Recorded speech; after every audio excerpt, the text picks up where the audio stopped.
mahi a rehia a tāne rore.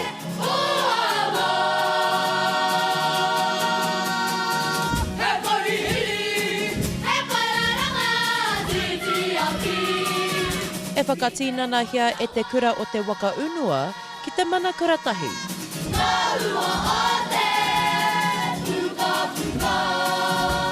Stoked, happy, and yeah, I can't wait to have a rest. We're done, we get to go back to class, and I can't wait to take this PP off.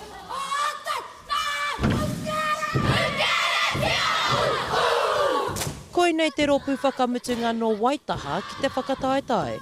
Hei tā ēnei kaihaka ko te haka me te whakawātea I wehi ai tā rātou tū.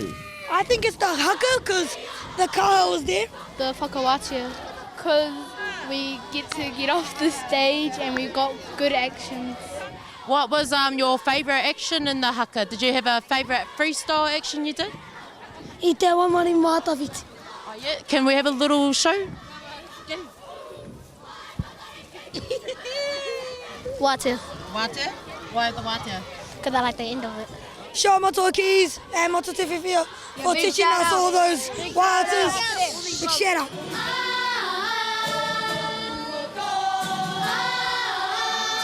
E ai ki ngā kai tātaki a Soraya Grace Taukiri rawa ko waiara ki taueki I tutuki pai te arahi I tā rawa kapa. It was good, like heaps of cracking, but yeah, it was good, yeah. She was amazing, and I think she should be a leader for the rest of the time she's at our school. How's your voice? Not good. Because a week ago your voice was a bit whango. How did you recover? By resting and by not screaming. Well done!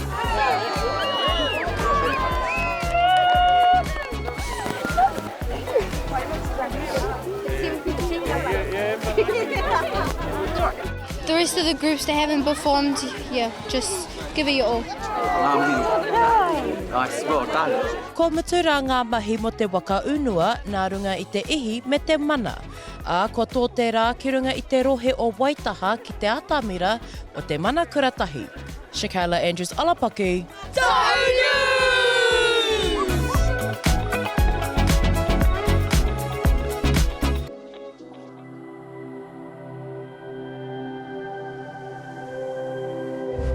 Ko te reo, te take.